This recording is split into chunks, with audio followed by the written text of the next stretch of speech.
Muy buenas tardes, sean todos bienvenidos a la réplica del curso El Derecho a la Protesta, Orden Público y la Corte Interamericana de Derechos Humanos, como parte del plan de réplicas de los procesos académicos impartidos por entidades cooperantes del Consejo de la Judicatura. En esta tarde contamos con la participación del Magíster Segundo Martínez Lara, juez penal de la Unidad Judicial Penal con sede en el Cantón Santo Domingo, a quien agradecemos haber aceptado la invitación de la Escuela de la Función Judicial. Antes de iniciar, me permito realizar las siguientes recomendaciones. Cada participante debe ingresar a la plataforma Zoom con su nombre y apellido. No usar sobrenombres. Con la finalidad de registrar su asistencia, en la sección del chat podrá encontrar el link de registro al presente despliegue académico. Hacer clic y completar correctamente los datos solicitados en el formulario. Es importante mantener las cámaras encendidas mientras dure el proceso académico. Colóquese en un lugar cerca del Wi-Fi para tener una mejor señal y evite el uso de YouTube, Netflix, entre otros, mientras dure el proceso académico. Los micrófonos se encuentran silenciados para evitar interferencias.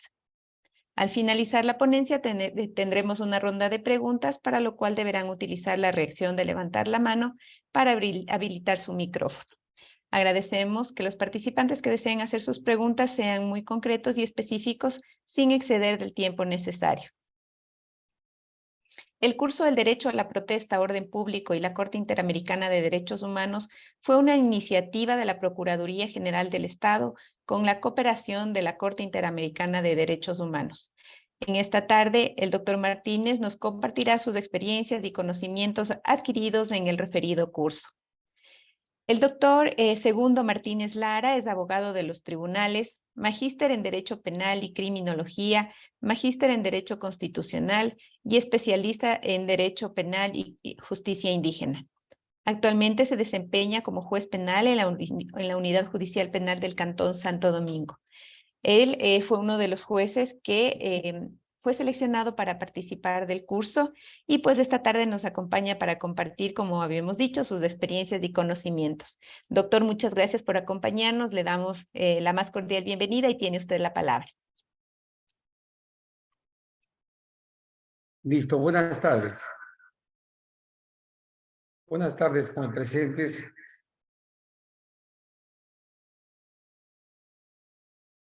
Sí, le escuchamos, doctor. Sí, listo, ya, muchas gracias, ¿no? Quiero agradecer primeramente a la Escuela de la Función Judicial, presidida por el doctor PH Danilo Caicedo, a la señorita Marisa Tandachi y a todas las personas que son parte de la Escuela de la Función Judicial aquí en el Ecuador, pues, ¿no?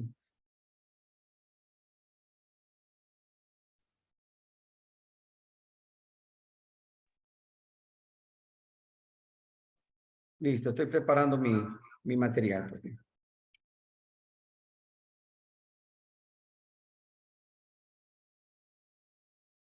Sí me escuchan, ¿no? Sí, Listo. doctor, se le escucha muy bien. Listo, muchas gracias, ¿no?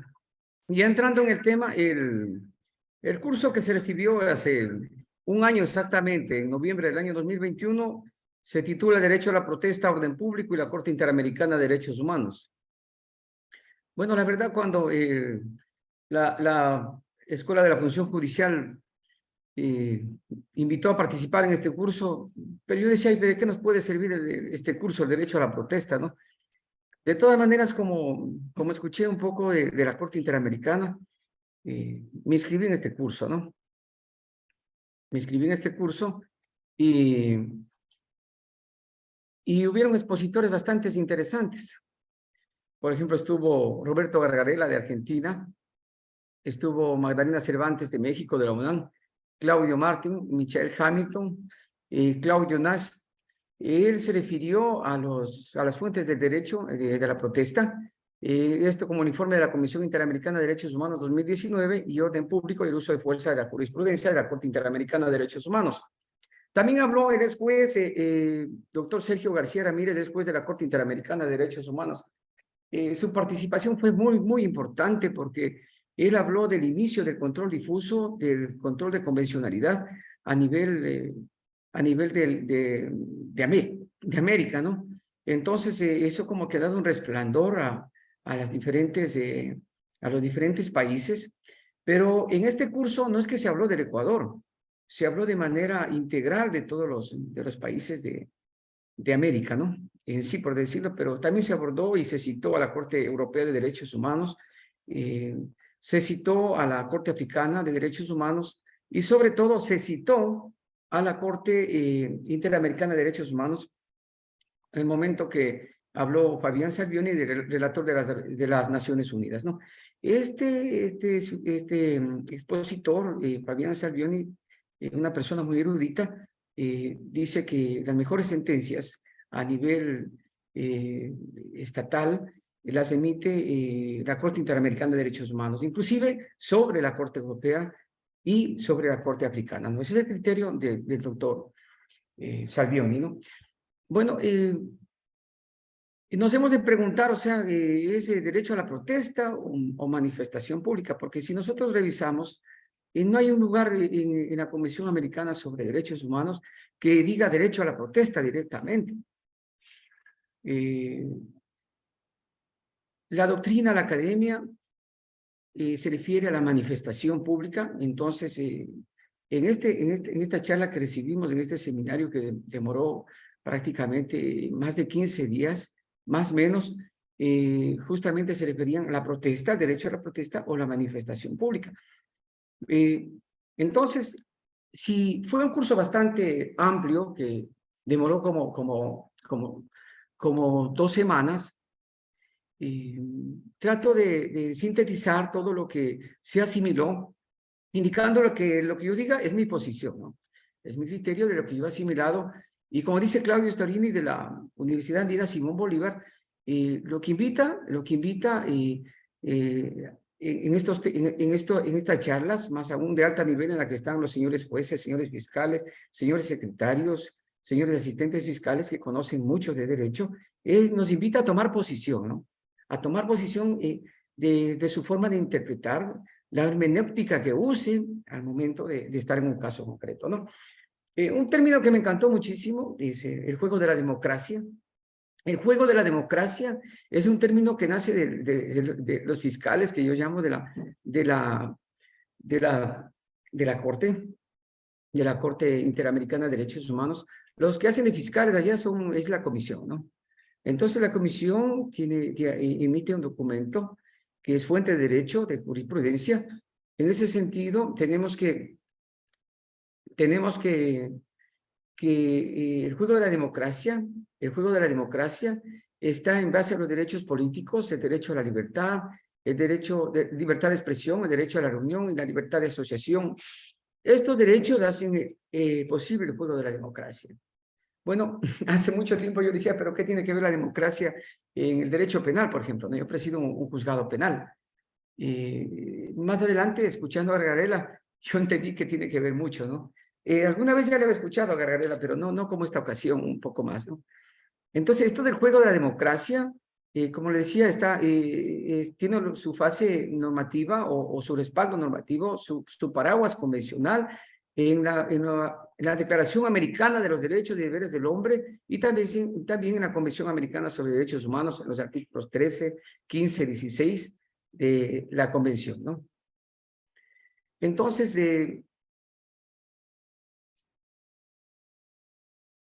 ¿dónde tiene su génesis, digamos, contemporánea para las personas que estamos aquí, más o menos, en la Declaración Universal de los Derechos Humanos? Habla una génesis de esto del derecho a la protesta. No dice directamente derecho a la protesta, ¿no? Dice que los derechos humanos sean protegidos por un régimen de derecho a fin de que el hombre no se vea compelido al supremo recurso de la rebelión contra la tiranía y la opresión. Entonces, esta Declaración Universal de los Derechos Humanos en 1948 ya da esa pauta para decir que si en un Estado de Derecho no son protegidos los derechos humanos, le da al pueblo, le da al soberano esa oportunidad o ese derecho de levantarse, ¿no? Contra la tiranía y la opresión. Bueno, en el curso nadie dijo, todos los expositores, jamás nadie habló del estatuto político del Ecuador. Estatuto político, alguien dijo ya no es estatuto político, sigue siendo por su relación con la democracia. Entonces, en el artículo 66.6 y el artículo 66.13 sí habla como derechos constitucionales el derecho a manifestarse, ¿no? El derecho a opinar, el derecho a asociarse, el derecho a reunirse. Son derechos de libertad. Esto ya es de mi estudio que preparé para las personas en esta tarde, pero insisto, esto no fue manifestado en el curso cuya réplica estoy dando, ¿no? Pero está en nuestra Constitución, aquí en la República del Ecuador, al igual que el artículo 98 de la Constitución que se refiere al derecho a la resistencia. Bueno, se conceptualizó qué es el derecho a la protesta, qué es el derecho a la protesta en este seminario, ¿no? En este curso.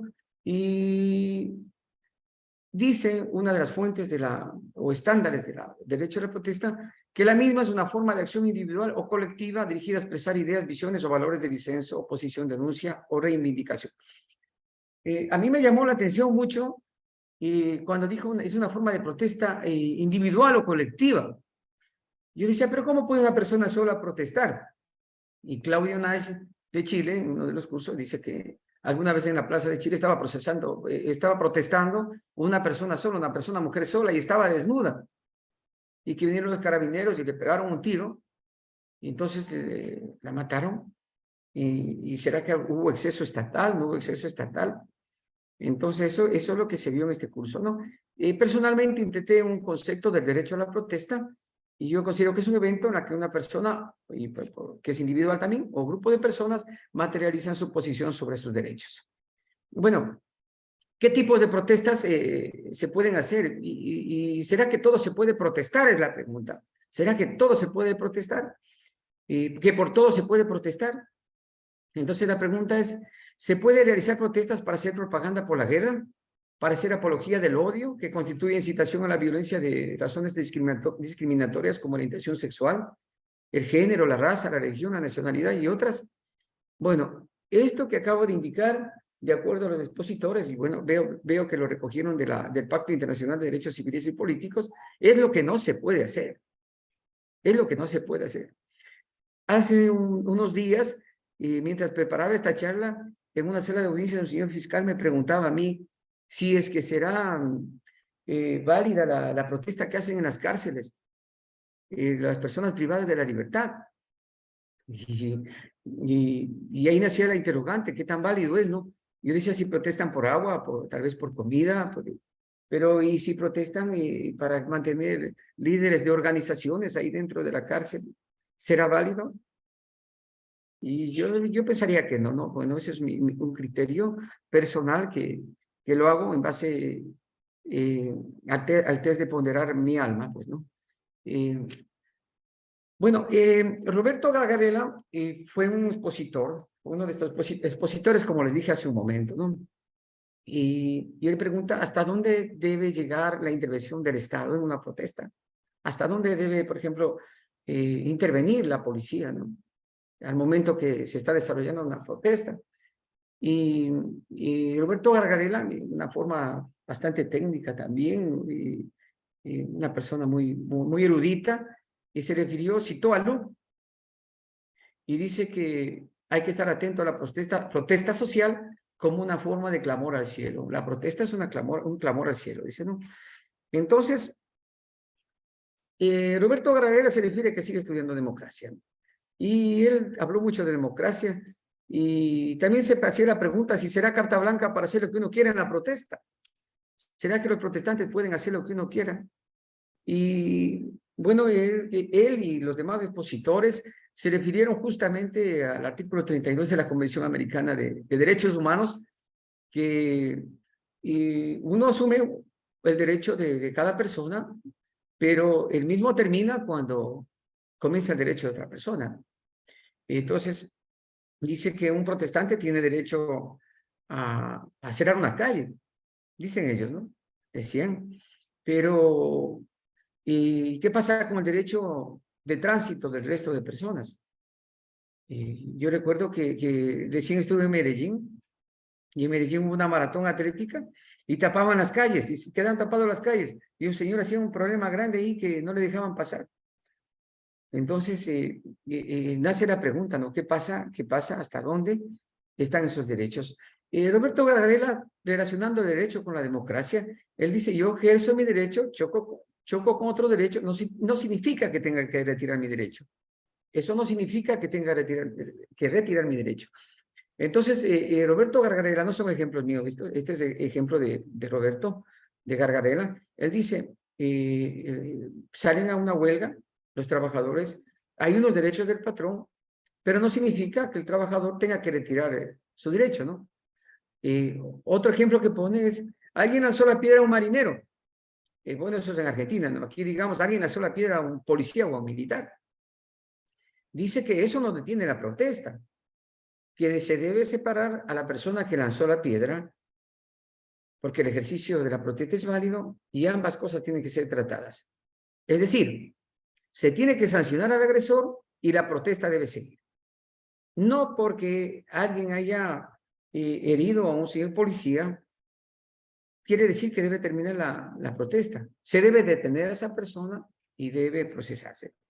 O no porque un agente estatal haya cometido un exceso contra uno de los protestantes, cualquier exceso físico, sexual, porque sí se ha dado también, entonces no quiere decir que tenga que retirarse también el debido cuidado, ¿no? Bueno, como le decía hace un momento, yo me preguntaba, ya en la práctica, ¿para qué me va a servir esto de estudiar el derecho a la protesta? Esto fue en el mes de noviembre del año 2021. Yo decía, pero ¿para qué me va a servir aquí en la práctica si yo hago materia penal? Pero nunca me imaginé que a la vuelta de la esquina, en el mes de junio del año 2022, iba a haber la protesta que todos conocemos a nivel del país. Y en Santo Domingo justo estuve de turno y me tocó conocer 4 casos. 4 casos que estaban relacionados al derecho a la protesta. Y uno era justamente al ejemplo que dio Gargarella. Porque sucede que estaban en la protesta en Ayuriquín, aquí en la Tierra Dulce, por la Vía Quito, en Santo Domingo, Los H, la República del Ecuador, y alguien de la protesta le tira un piedrazo a un militar y le saca 4 dientes de un piedrazo. Le sacó 4 dientes a un joven de 26 años, el caso Pavón versus Javier Elizaldo Medranda Coveña, caso 2022-027-99, que están en el SAGSI, ¿no? Entonces, yo me ponía a pensar, ¿no? ¿Eso detenía la protesta? De acuerdo a lo que enseñaban no solo Gargarella, sino Claudio Nash y la expositora mexicana y un expositor extranjero que habló en inglés. Yo poco lo entendí en inglés porque algo se entiende, pero no mucho, ¿no? Pero entendí que la protesta, eso no podía detener la protesta. Había que procesarlo así en Coveña, eso hizo la fiscalía, lo procesó, entiendo que parece que le vi a la fiscal aquí también que está aquí en esta charla.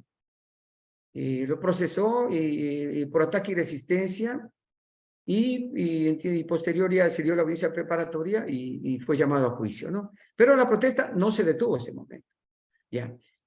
Estuvo relacionado al caso número 2 del proceso 2022-2798 porque estuvieron 4 personas ahí que no lo dejaban detener y bueno, yo los declaré culpables contravencionalmente, a pesar que me entraba la duda porque también en este curso hubo la charla que, por ejemplo, cuando están en la protesta, el grado de intimidad de los agentes estatales es más leve, es más suave. Lo que nosotros conocemos que cuando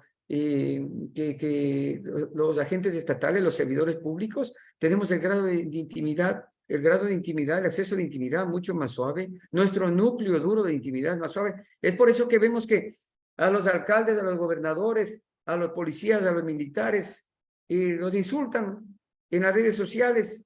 Entonces ese grado de intimidad, ese núcleo de derecho, el corazón del derecho es mucho más suave, ¿no? No es como una persona privada.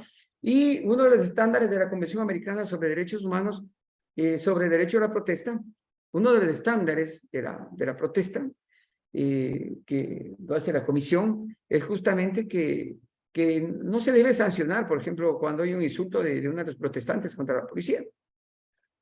Y ese era un problema, ¿no? Y ahora que hacía un estudio, por algún otro caso, me encuentro con la sentencia 2064-14-P21 del 27 de enero del año 2021 en el párrafo 100 de la Corte Constitucional del Ecuador, en la que dice lo mismo.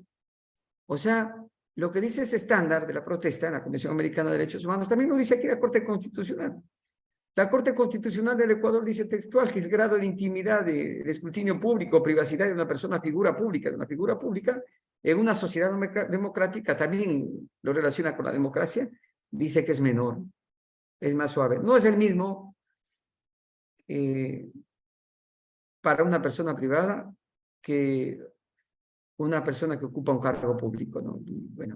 Bueno, el tercer proceso, bueno, pero este caso yo sancioné porque estaba relacionado con esto de que le tira un piedrazo a este joven, le destruyó su vida, le destruyen la cara, ¿no? Entonces yo decía, no puede darse eso en un Estado, está bien las protestas, pero no llegar a excesos, ¿no? Entonces, el tercer caso, y el caso que me tocó juzgar es 2022-02779, el Estado versus Cocha Bonilla Miguel Ángel. En este caso también hubo un piedrazo a un policía, hubo agresión a un policía, pero bueno, por diferentes circunstancias yo le ratifiqué el estado de inocencia, ¿no? Y también ese momento como que me identificaba, porque yo decía, ¿cómo puede ser posible? Mire cómo juegan los subjetivos del alma de los jueces, ¿no? Y aquí hay bastantes jueces. Y como decía Luigi Ferrajoli, ¿cómo juzgas ese día? Decía que juzgan de acuerdo a cómo esté el estómago ese día del juez. Y yo decía, ¿cómo va a decir eso Luigi Ferrajoli? Y después cuando nos mandan a este libro aquí de la Corte Nacional de Justicia, en la que traen un ejemplo de un juez europeo que como en 5,000 casos que resolvió, la mitad de los jueces, la mitad de los casos resolvió de acuerdo a su estado anímico, ¿no? Entonces, tiene su razón de ser, ¿no? Yo decía, ¿cómo puede ser posible que en el Ecuador un aceite que costaba $2.85 ya pasaba a 6 y picos? Y nadie se atreve a protestar. Nadie se atreve a protestar. Solo son pocos los que salen a la calle a decir, este es mi derecho, ¿no? ¿Por qué? Porque suben tanto, no alcanzan. Entonces, bueno, yo le ratifiqué el estado de inocencia de este señor en el caso 2779. Bueno, y el cuarto caso fue el caso 2022-02780, el Estado versus Bonilla Aizca Jaime. Bueno, en este caso sí lo sentencié también, e hice lo que enseñaron en este curso. En este curso enseñaron que para sancionar, se usa el test de proporcionalidad. Entonces, yo lo sé. ¿En qué sentido? Porque ellos estaban tapando una calle y tenía relación que no había problemas, pasen las ambulancias. Entonces, era el derecho contra el otro derecho. Tal vez no un test de proporcionalidad, sino una ponderación lineal directa de Alexis. Y justamente decía, es que también la protesta tiene que ser restringida. Y como vamos a ver más adelante, en efecto, las protestas también pueden ser restringidas. Los derechos se restringen, en efecto, porque tampoco, no por todo se puede exceder, ¿no? Es lo que le decía en este momento, Claudio Nash, para restringir una protesta, dice, se tiene que haber una ley, tiene que haber ley, pero en Ecuador no hay ley. Bueno, esto yo pensaba en mi cabeza cuando nos daban el curso, y él decía que en Chile tampoco no hay ley, que hay solo un decreto que dejó Pinochet y hasta ahora está vivo, ese decreto, que la Asamblea no se ha atrevido a expedir una ley que diga cómo restringir una protesta, ¿no? Cómo restringir esos derechos. Bueno, otro requisito para restringir una protesta es el objetivo legítimo, o sea, que esté un derecho legítimo y que en la convención, en la constitución o en la ley. Y el tercer punto que se refiere Nash es la necesariedad de la democracia. Justamente los que le decía hace un momento que es necesario bloquear la vía para ingreso a una ambulancia, hay que restringir, ¿no? Porque imagínense que se tape la vía y no se deje de pasar la ambulancia con una persona que esté enferma, que sea adecuado para permitir el derecho a la salud y que sea proporcional, ¿no? La afectación tiene que ser grave, como decimos, el derecho a la vida, el derecho a la salud. Ya, entonces, pero yo cuando le escuchaba a Claudio Nash, yo decía, ¿pero dónde nace esto, no? Y posterior, indagando, veo que están los artículos 15 y 16 de la Convención Americana de Derechos Humanos. Entonces, ahora que yo preparaba esta charla, yo decía, está bien, no tenemos ley en el Ecuador, pero bajo la sombra del control convencional están los artículos ahí, pues no. hay una anomia internacional, porque aquí en Ecuador no tenemos una anomia interna, ¿no? Porque la norma convencional manda que tiene que haber una ley, pero no hay en el país. Bueno, entonces, más o menos, así esto para restringir las protestas, ¿no? Algo que me llamó mucho también, que expresó Gargarella, es que el juez siempre está balanceando derechos, no siempre hay una fórmula correcta, y es cierto, ¿no? Eso tiene mucha razón. Siempre estamos balanceando derechos en cada caso en concreto, de acuerdo al caso que nos va pasando en nuestra vida diaria, sea en el ámbito civil, ámbito penal, o contravencional, contencioso administrativo, en el área que nos encontremos, incluso los fiscales también ponderan donde hay un sistema acusatorio, ¿no? También Gargarella se refiere a las razones públicas para el ciudadano común, y al momento entiendo, de motivar, en el sentido de que todos somos iguales, todas las personas, no puede haber un trato diferente para el de más arriba y no para el de abajo, y diferente para el de abajo. Tiene que haber un trato igual. El trato como iguales se refiere a las razones públicas, dice. Entonces, él habla de una argumentación o de una motivación comprensible, ¿no? Entonces yo me acordaba del test del test de motivación de la Corte Constitucional, cuando era lógica, comprensible y razonable, la razonabilidad, que después ya la Corte lo ha dejado atrás, dejó atrás ese precedente con la sentencia 1158, y como que dijo, no, ya no necesita ser tan comprensible, eso es lo que yo no entendí, no, sino que tiene que ser sentencias técnicas también, porque lo van a leer los letrados en derecho, ¿no? Hay como que entra en conflicto, ¿no? Algunas personas como que más le llamaba la atención el anterior test de motivación, más que del actual, pero contrario a lo que pensemos, la jurisprudencia constitucional es vinculante y está ahí, pues la sentencia 1158-17 es la que vive, es 7, y como que los precedentes son los que están entrando aquí con fuerza, mucha fuerza en nuestro país, y eso invita a que todos los que estamos en el área judicial, en el área fiscal, en el área administrativa relacionada con derecho, tenemos que estar leyendo a diario la jurisprudencia de la Corte Constitucional para no caer en desuso, ¿no? Entonces, respecto a la protesta y estándares para realizar una protesta, dice que a nivel convencional no se necesita una autorización previa, que esto no es compatible con derecho a reunión ni libertad de expresión. Yo no sé cómo se está manejando el país. Aquí en Ecuador traté de indagar, porque entiendo que hay intendente, pero conversando con el juez Mentor Tapia hoy en la tarde decía, pero ¿qué gobierno te va a dar permiso para que protestes contra el mismo gobierno? Entonces, no, yo decía, cierto, ¿no? Entonces, las protestas, de acuerdo a los estándares de la convención, estándares convencionales, no se necesita de una autorización previa. Y el número 2, se necesita un derecho a elegir el contenido y el mensaje. Y 3, escoger el tiempo, el lugar y el modo. El tiempo, el lugar y el modo. Entonces dice, se debe reacomodar el derecho a la protesta con el derecho a los demás.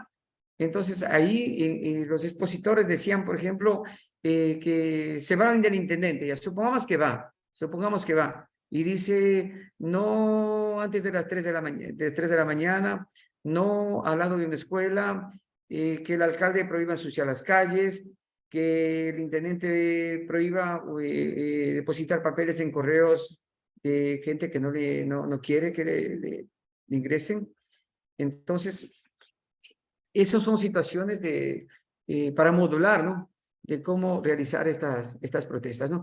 Bueno, aquí en Santo Domingo yo vi que en las protestas de junio, una cooperativa de vehículos que prestan transporte de pasajeros a estudiantes, había sacado permiso y le iban, es una notificación previa, les llaman estos estándares, y incluso la policía le iba protegiendo. Entonces, estos expositores, todos dicen que si es que así la protesta sea autorizada o no autorizada, necesita de protección, y el Estado tiene la obligación de dar protección. Ya. Lo que decíamos hace un momento, el derecho está relacionado a la democracia y la democracia al derecho. Y bueno, y esto no es nuevo, ¿no? Porque Gargarella habla de derecho constitucional, pero recuerdo hace un tiempo que en una de las obras de Gunther Jacobs, o Jacobs, Jacobs, bueno, él se refiere que el derecho está relacionado a la política. Y yo decía, pero ¿cómo? ¿Cómo puede estar relacionado? Porque los jueces son independientes, el derecho es independiente. Entonces, Gargarella precisa que tiene un sabor amargo de la jurisprudencia, porque dice que los jueces definen a la democracia de forma elitista, piensan que la democracia solo es votar, o sea, solo es ir a sufragar, dar el voto.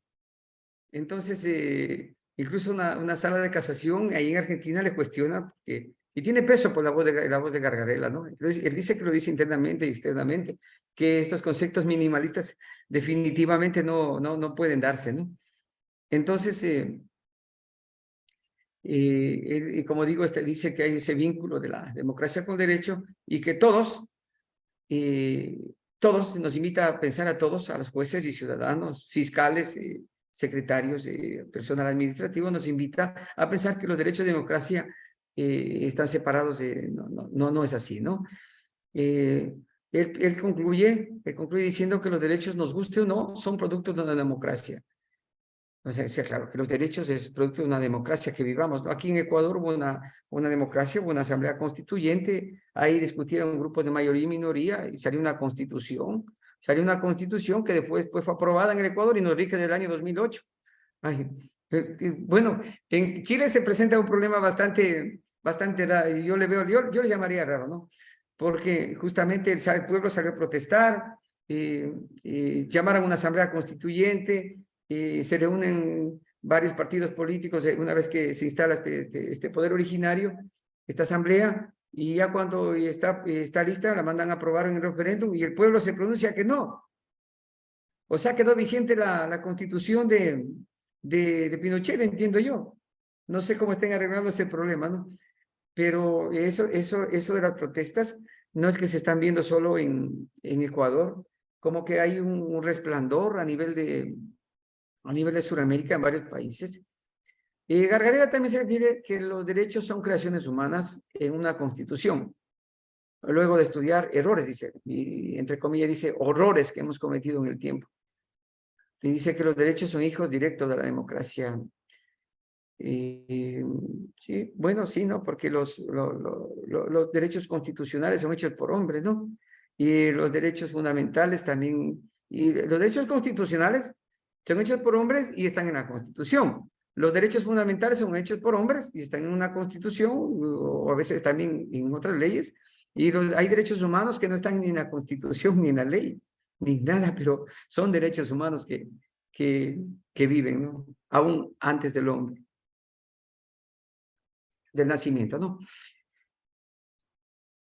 Bueno, lo que le decía hace un momento, que en democracia no es solo votar, pero bueno, eso vamos a pasar. Y muchísimos jueces, eso dice Roberto Vargadela, que muchísimos jueces dicen que no tienen que hablar de democracia, pero lo cierto es que en sus decisiones tomamos en cuenta mucho las democracias.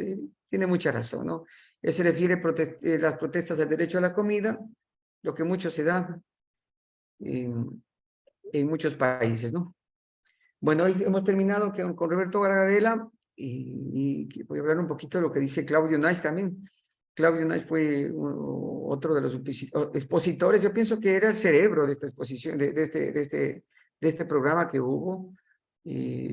Bastante inteligente también. Y él se refiere que la protesta es un ejercicio de derechos humanos, de que la legalidad tiene sus límites, tiene un objetivo legítimo y que tiene que ser proporcional. Eh, Hablan todos los expositores, incluido y Claudio, el test de proporcionalidad, ¿no? Del derecho a la protesta. Y justamente terminan en lo mismo, que no se puede anular el derecho a la protesta porque haya un exceso de alguna persona o porque haya el derecho de otra persona. Ya, hubo una profesora de México,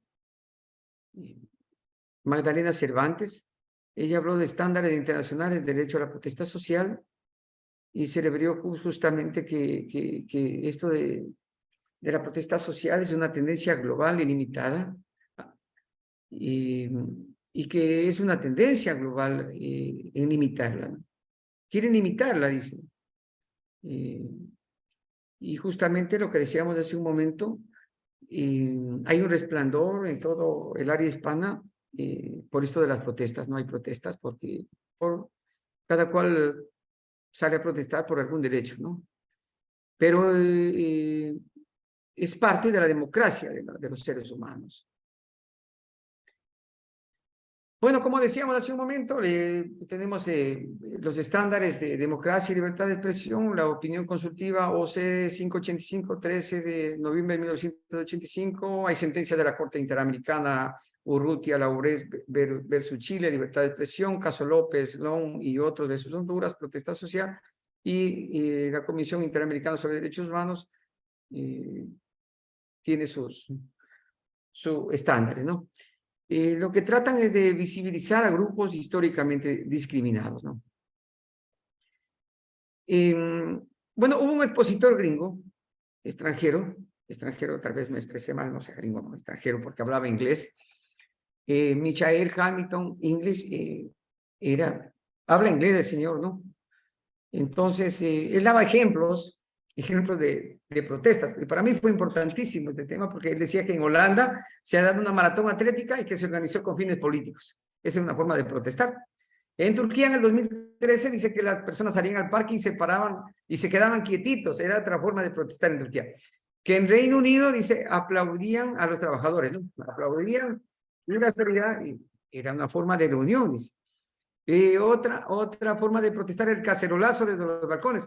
Si ustedes recuerdan, en Quito, en una de estas protestas hubo el cacerolazo, lo copiamos aquí en Quito y aquí en Santo Domingo. Algunas personas salimos con la cuchara y con la tapa, con la olla, estábamos golpeando afuera de las calles, ¿no? Ha sido una forma de protestar.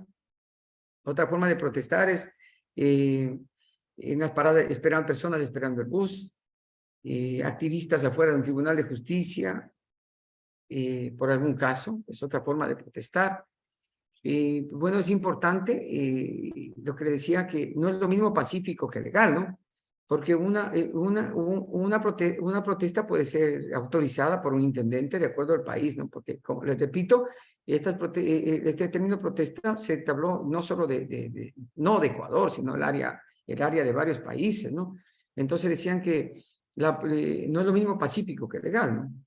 Porque sales de una protesta, es ilegal y pacífica. Sale de una protesta que es legal, pero es impacífica. Imagínense que sale una protesta legal y llega a la Contraloría General del Estado y quemas el edificio y te robas un poco de documentos, o llegas a una fiscalía donde hay casos graves y y rompen los vidrios y te llevan los documentos, ¿no? Entonces eso ya no es una protesta, ¿no? Como que ya va más allá, pero se debe meter preso a las personas que han infringido y la protesta debe seguir, es el criterio de estos doctrinarios que hablaron, ¿no?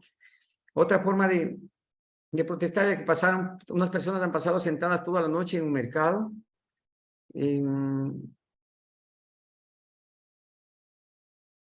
Y lo que le decía hace un momento de la protesta en Chile, una profesora se paró en una sola plaza y fue disparada.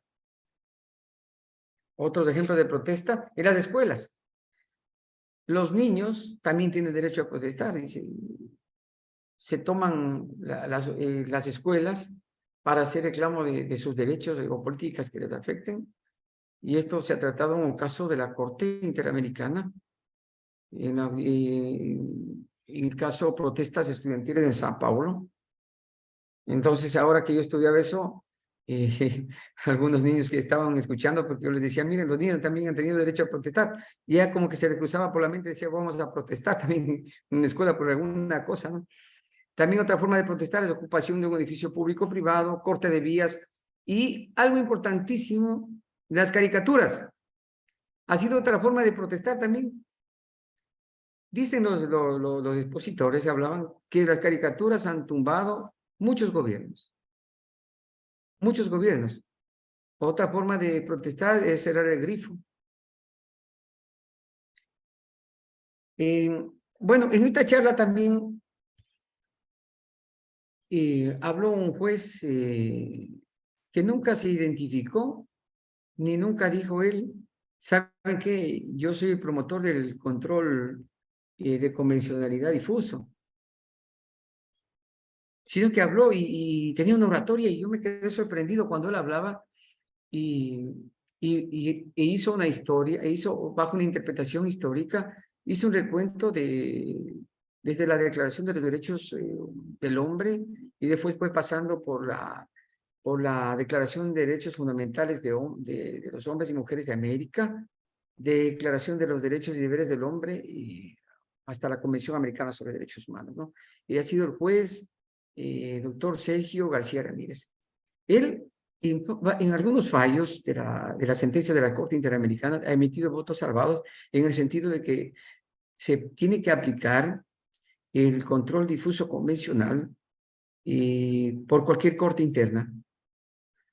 O sea, un juez de Ecuador debe inaplicar una ley interna si es que es contraria a la convención. Pero eran votos salvados nomás. Eran votos salvados. Pero él ya se atrevió hace muchos años. Entonces, pero él no lo dijo ese rato, ¿no? El siguiente expositor me hizo caer en cuenta, ¿no? Él solo dijo que la Corte en votos salvados ya había indicado que es posible el control convencional difuso por cualquier corte interna de los miembros parte de la convención, pero nunca dijo yo fui. Entonces, él usa también unos términos bastante llamativos, como joyas de la corona. Joyas de la corona. Él dice que las joyas de la corona de las sentencias de la Corte Interamericana, dice que el régimen de reparaciones, porque de ahí nació esto de reparar, porque si ustedes recuerdan antes en las sentencias, se condenaba, pero no se le daba ninguna reparación y a veces estas sentencias quedaban en el limbo. Ahora, la Corte Constitucional de Ecuador, todas las sentencias son con reparación y también los jueces ordinarios como el que habla o los muchos que pueden estar aquí en toda sentencia, mandamos a reparar, ¿no? Y Claudio Storini, en Andina, Simón Bolívar se refería que la reparación es la mitad de un juicio, la mitad de un juicio. La mitad del juicio es el proceso, pero la reparación es la otra mitad.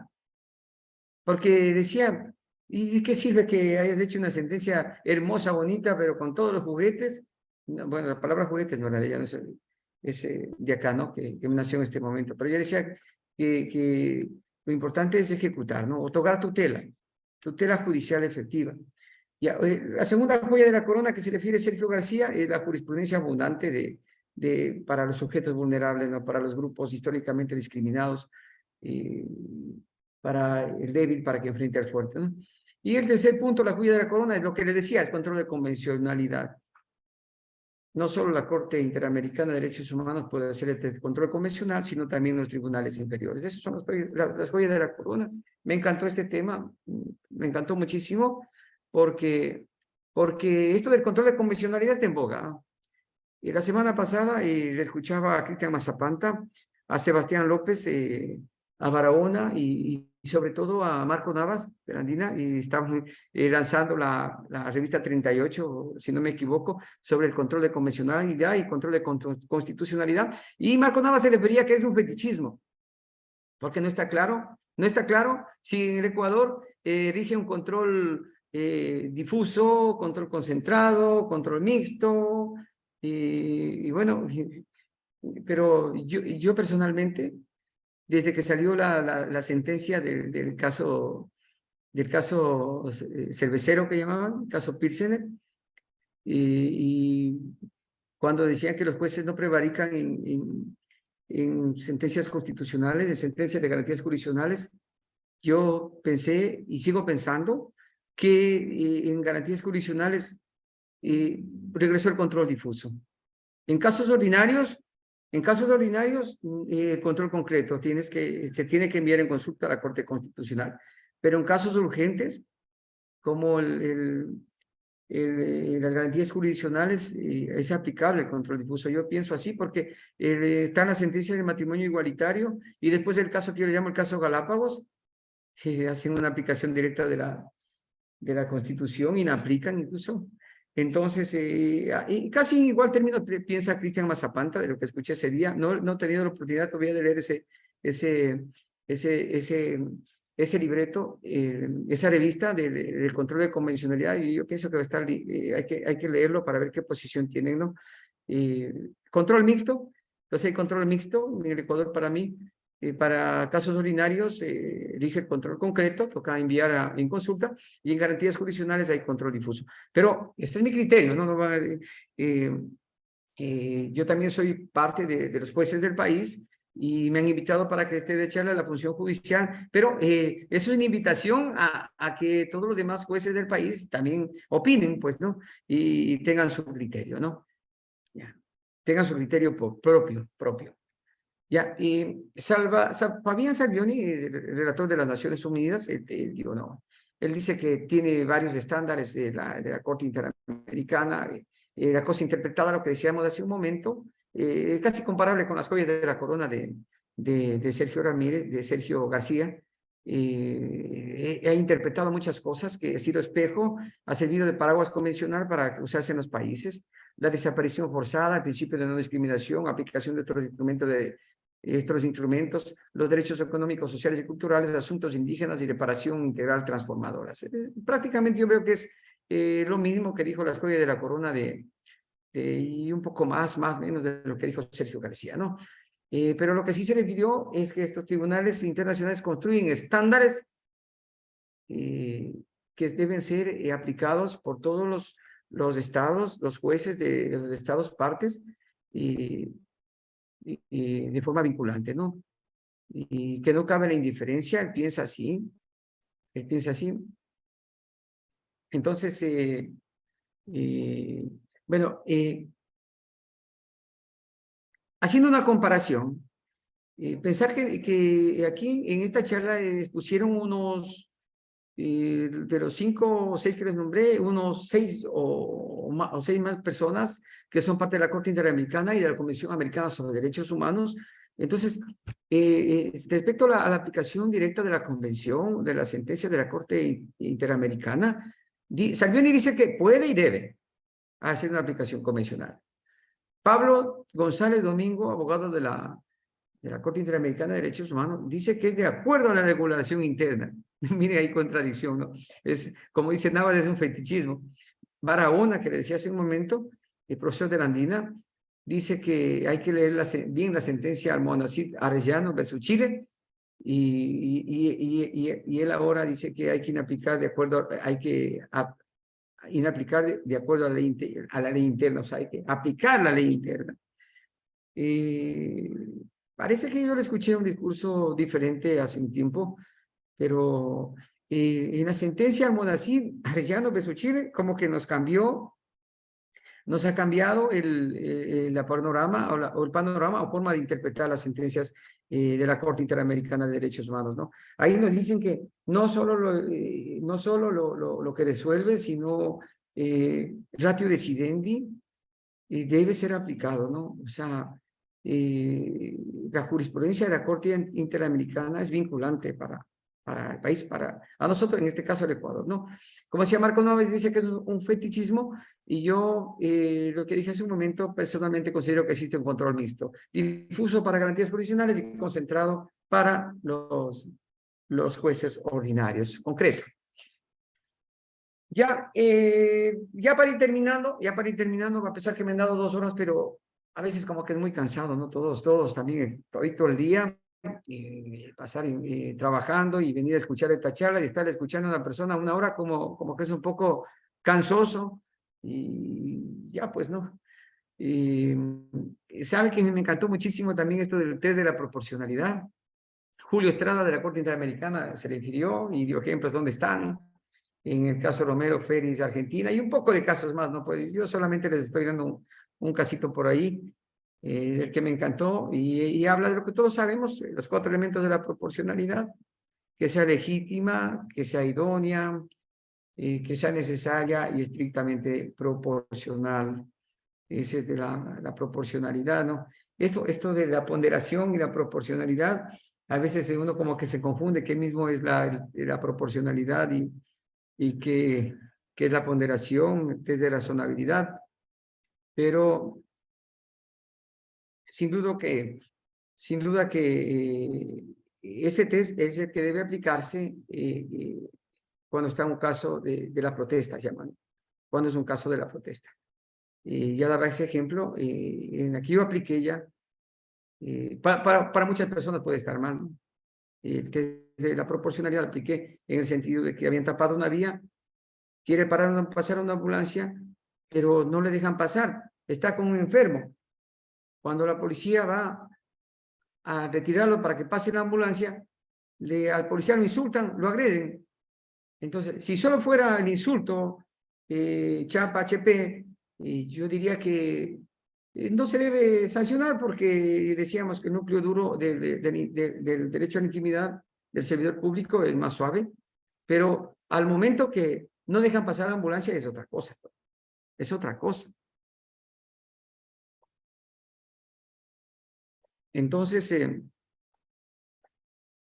Julio Estrada también, yo quería indagar un poco más esto de la ponderación y de la proporcionalidad, porque la verdad que algunos que le estudian, a Alexi, Juan José Morezo, y Huiro, como es un argentino, y otros entendidos que lo leen, le interpretan, a veces como que cada uno le da su interpretación. Entonces, yo quería ver qué dice Julio Estrada, y él dice que el juicio de proporcionalidad es una forma específica de ponderación. O sea que la ponderación es lo macro, ¿no? Lo genérico, y la y el test de proporcionalidad es una herramienta interpretativa, es algo específico, ¿no? Entonces, en este curso, no es que solo tratamos, yo les decía solo, como les, dices, les dije al inicio de esta charla, no es que solo tratamos de protesta, ¿no? Sino tratamos de derecho a la vida, tratamos de integridad personal, de la libertad, derecho a libertad, de cómo tiene que actuar la policía, pero justamente el Estado tiene que proteger. El Estado tiene que proteger. Y algo que quedó bien claro es que si es que el protestante se excede, comete un delito, tiene que apartarse de ese protestante, procesarlo, y también no se puede detener la protesta, ¿no? Por otro lado, si es que un agente estatal se excede, comete una infracción, también tiene que ser procesado, perseguido, incluso, en conclusión, para decir en pocas palabras, la Fiscalía tiene que iniciar una investigación ex oficio, llamaban estos entendidos. Aquí, llamémoslo de oficio. Tiene que iniciar una investigación de oficio y dar una respuesta a la víctima, ¿no? En estos casos.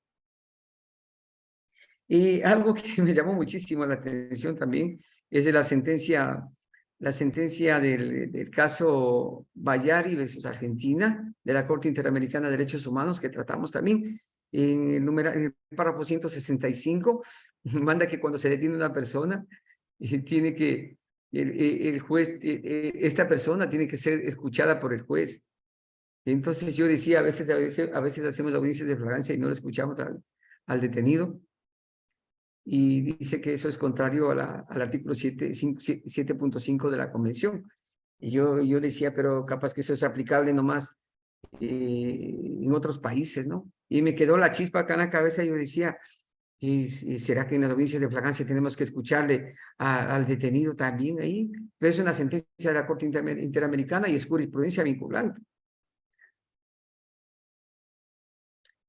Bueno, por último, para ya terminar, me voy a referir al estado de sección, bueno, entiendo que dice que la mayoría de estados, no estoy refiriéndome solo a Ecuador, sino a varios estados, dice que para limitar las protestas, se decretan estado de sección, suspenden los derechos, ¿no?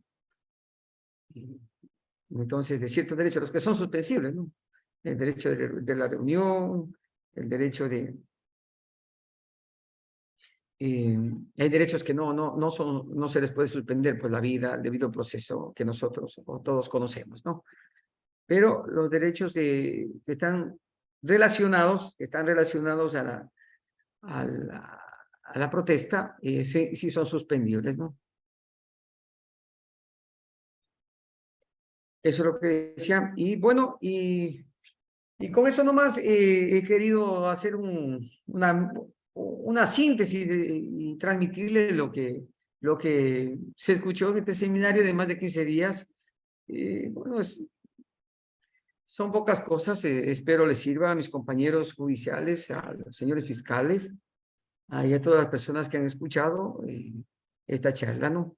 Pero no, como dije en un principio, ese es mi criterio, no quiere decir que usted pueda asumir los mismos, sino que estas charlas invitan a que usted tome posición, sea crítico y tome la mejor decisión que usted considere pertinente. Muchísimas gracias a todas las personas, muchísimas gracias, insisto, al señor PH, el director de la Escuela de Función Judicial, el PH, doctor Danilo Caicedo, a Marisa Tandachi, a Berito y a todas las personas que están atrás de la función de la Escuela de la Función Judicial. Agradecemos la intervención del doctor Segundo Martínez. Estimado doctor, comenzamos entonces con la ronda de preguntas o comentarios, opiniones que deseen dar Claro, los participantes. claro, Por claro. favor, doctores, si desean participar, con el icono de reacción de levantar la mano para habilitarle sus micrófonos, por favor.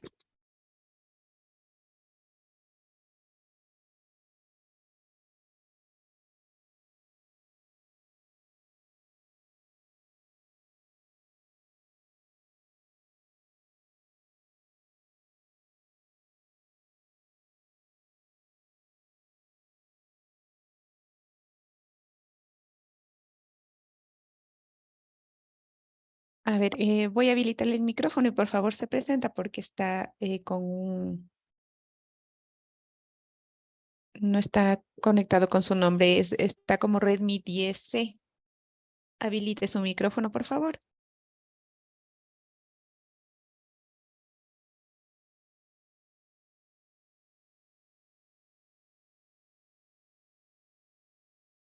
Parece que se la aplastó nomás. Sí, parece que sí, porque no habilita. Ahí. Buenas Sí, tardes. buenas tardes. Le escuchamos, doctor. Buenas Qué tardes. gusto, qué gusto. Muchísimas gracias. Gracias por permitirme en este espacio hacer una pregunta al exponente con todo respeto y consideración. De por sí, muchísimas gracias por lo que nos ha traído a colación. Al respecto, lo que no me quedó en claro fue, de conformidad con el artículo 7.5 de la Convención Americana de Derechos Humanos, ¿cómo se está tratando actualmente ser escuchados las personas que están siendo detenidas en delitos flagrantes o por cualquier otro delito? ¿Están siendo escuchados por los jueces de garantías penales? Y a su vez también son escuchados a través de lo que son los tribunales de garantías penales. Porque sostengo esto, he asistido a muchas audiencias en lo que es materia penal y no se le permite hablar a la persona detenida. Entonces, si es que tenemos un mandato de orden constitucional, como es la Convención Americana de Derechos Humanos, la Carta de Convención Americana de Derechos Humanos, ¿por qué no se está cumpliendo esto? ¿O se está cumpliendo? ¿A qué punto se está cumpliendo? Esa sería mi inquietud. Muchísimas gracias por permitirme la participación en el presente curso. ¿Y con quién tengo el gusto? Disculpe. Buenas tardes. Muchísimas gracias. Le saluda el abogado magíster Juan Carlos Pilares Suárez. Ya, ¿usted es juez también? No, trabajo en la unidad judicial de familia de la parroquia Iñaquito. Listo, listo. Bueno, Señores jueces, señores fiscales, señores administradores de justicia, y el señor que acaba de hacer la pregunta, ¿no? Igual que todos ustedes, yo participé en un curso. Participé en un curso en la que se asimilan muchos, se traen muchos insumos. Entonces, esta sentencia, la que yo le decía, esta sentencia, el caso Bayarri versus Argentina, en la serie 187 en el párrafo 65, dice que se debe escuchar, debe ser llevado el detenido ante el juez para que sea escuchado, ¿no? Entonces, de acuerdo a la actual jurisprudencia de la Corte Interamericana, en efecto, es vinculante, es vinculante. Ahora, el asunto está, ¿cómo está la legislación interna de cada país? Pues? Y eso es lo que hay criterios, en el caso Amnasí Chile, versus Chile, hay criterios que leen esa sentencia y dicen, no, pues no, tiene que aplicar, hacer un control difuso y aplicarse directamente. Pero hay otros que leen la sentencia y dicen, no, es de acuerdo a la legislación interna. Entonces, hay ese tira y dame cómo interpreta las sentencias. Por eso es que dicen que las sentencias hay que leerlas en su contexto, ¿no? Y a veces son difíciles de leerlas, de entenderlas. Pero esta jurisprudencia está diciendo que tiene que ser traída ante el juez y el juez tiene que escucharla. Pero bueno, en Ecuador rige un sistema acusatorio en la que en efecto los primeros artículos del COID manda que los detenidos sean traídos ante el juez, ¿no? Pero no sé cómo se lo interpreta, cómo se lo tiene, porque en el país no es uniforme, ¿no? No es uniforme, porque, por ejemplo, me dicen que en Guayaquil, no sé si está alguien aquí de Guayaquil, en flagrancia le detienen a la persona y de una pasan el parte del juez y el juez convoca. Y convoca, ¿no? Acá en Santo Domingo, de los Colorados, en Santo Domingo de los Sánchez, la República del Ecuador, los jueces no conocemos del detenido, sino primero el fiscal y después que de un tiempo, antes de las 24 horas nos piden audiencia, ¿no? Pero primero practican ciertas diligencias investigativas. Y yo pensaba y decía, bueno, pues no, dentro de 24 horas le traen al detenido donde el juez y en la audiencia, y si el detenido quiere hablar, hay que escucharle, pues, si es que quiere dar la palabra, porque también tiene derecho al silencio, ¿no? Entonces, habría que indagar. Yo pienso que cada juez en el país estará pensando en este momento, reflexionando si es que en efecto le están dejando hablar al detenido en la audiencia de flagrancia, ¿no? En Santo Domingo no tenemos esa costumbre porque a veces ya viene con la versión mismo ya del secretado de la Fiscalía, pero entiendo que cuando quieren hablar, no sé cómo actúen los otros jueces, ¿no? En ese sentido, cuando quieren hablar se lo deja hablar, pues. Esa es la respuesta, ¿no? Muchas gracias, doctor. Tenemos una pregunta en el chat. Nos dice, partiendo de su exposición, ¿cuáles serían los límites del derecho a la resistencia y a la judicialización de la protesta social? A ver, me repite la pregunta, por favor. Dice, partiendo de su exposición, ¿cuáles serían los límites del derecho a la resistencia y la judicialización de la protesta social? Y está en el artículo 20 del Pacto de los Derechos Civiles y Políticos. O sea, todo exceso y el artículo de la Convención Americana de Derechos, sobre Derechos Humanos, cuando decíamos, se puede protestar hasta donde comienza el derecho de la otra persona, ¿no? Y para cada caso en concreto dice los estándares, usemos el test de proporcionalidad, pues. Y por eso poníamos el ejemplo, pues. Ya sale la gente a protestar, protesta y en la calle tiene derecho porque dicen que la calle justamente es para protestar. Y sigue, pero ¿qué pasa? Que entran a robar a un local de la ganga. Que ya no, pues, es un límite. Tiene que judicializarse. Tiene que judicializarse, pero para el que entró a robar. Pero la protesta tiene que seguir. Entonces, ¿pero qué pasa si es que la protesta es en una plaza? Sí, ¿qué pasa si la protesta es dentro de un lugar amplio que no está molestando a nadie? ¿O qué pasa como esta señora que se desvistió en un parque en Chile, le pegaron un tiro?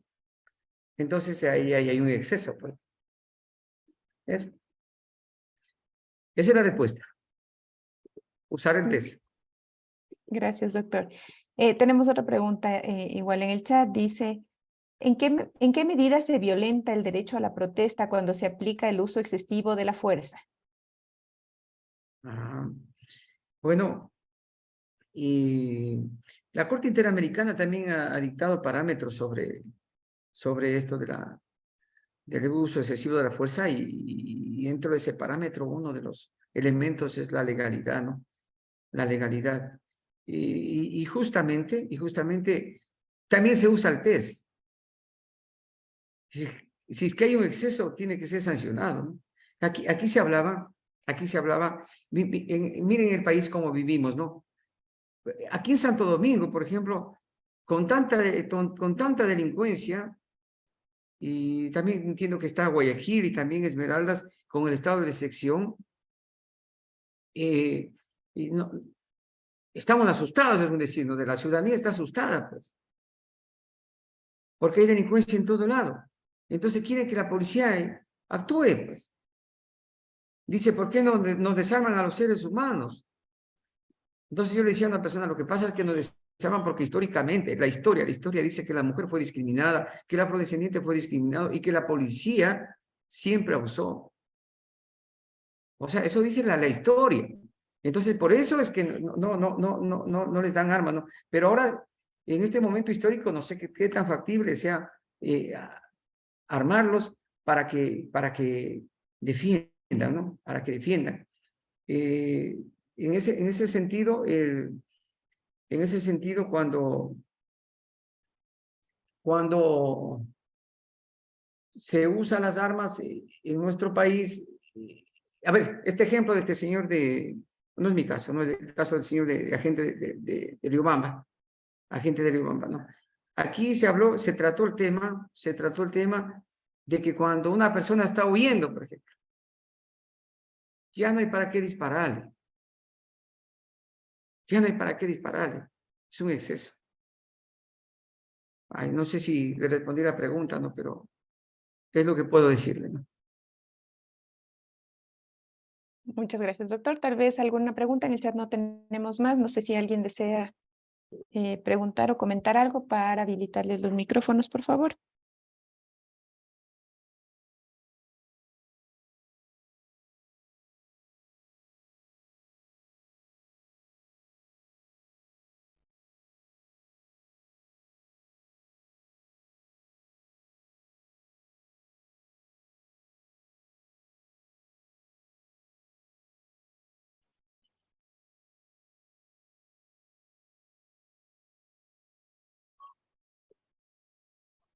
A ver, tenemos una pregunta en el chat. Doctor dice, según su criterio, con la ley del uso progresivo de la fuerza, ¿se aplicó correctamente en la protesta de junio del 2022?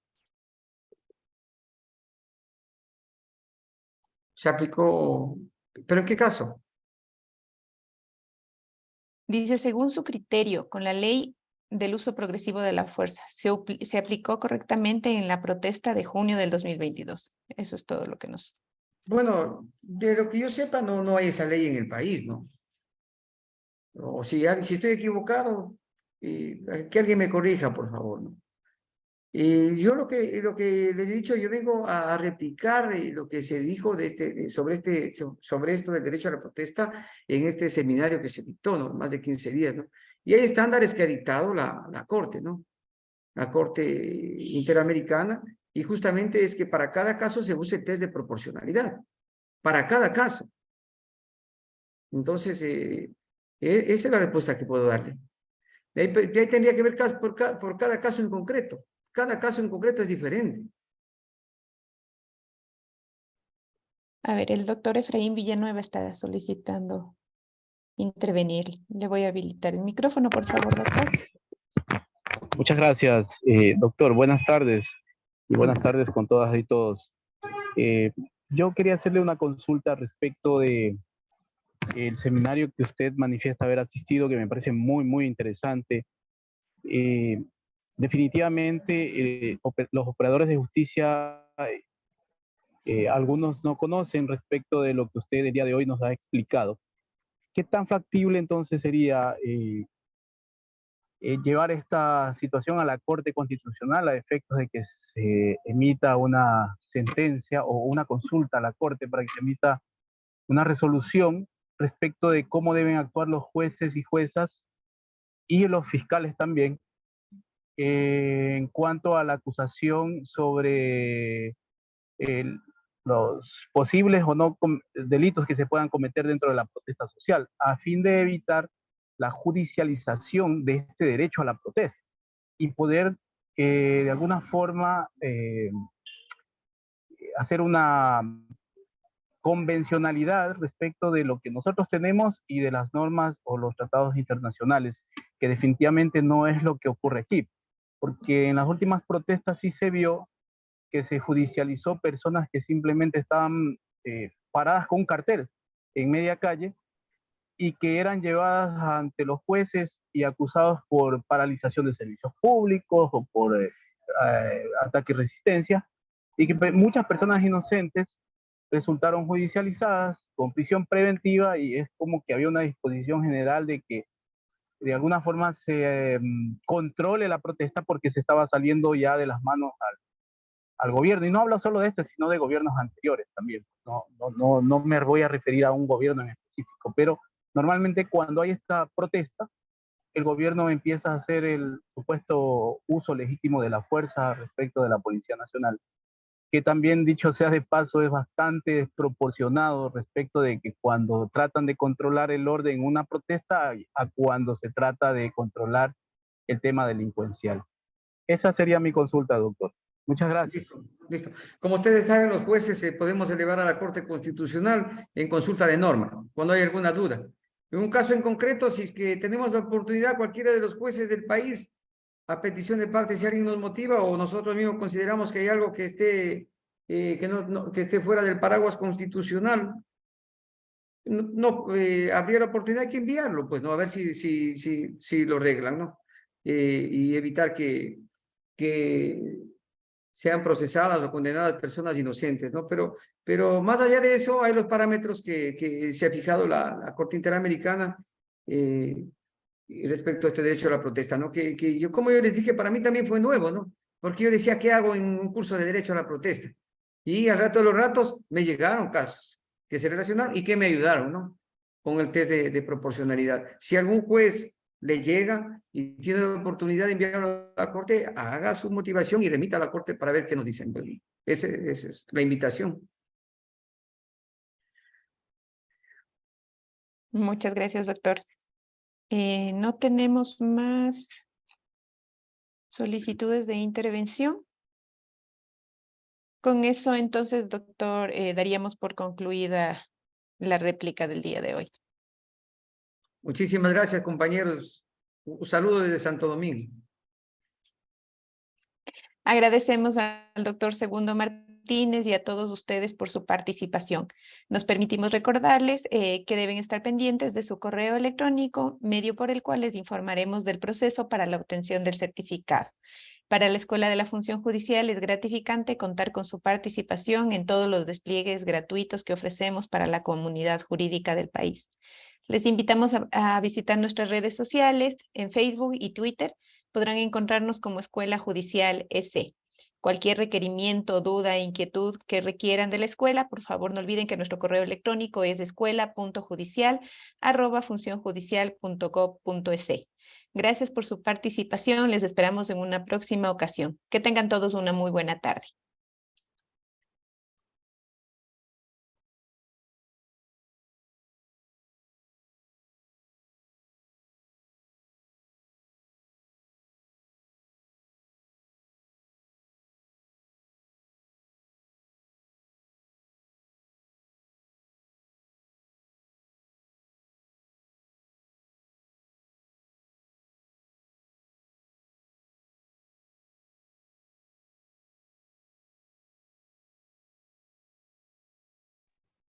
Muy buenas tardes a todos. Procedemos a cerrar la sala.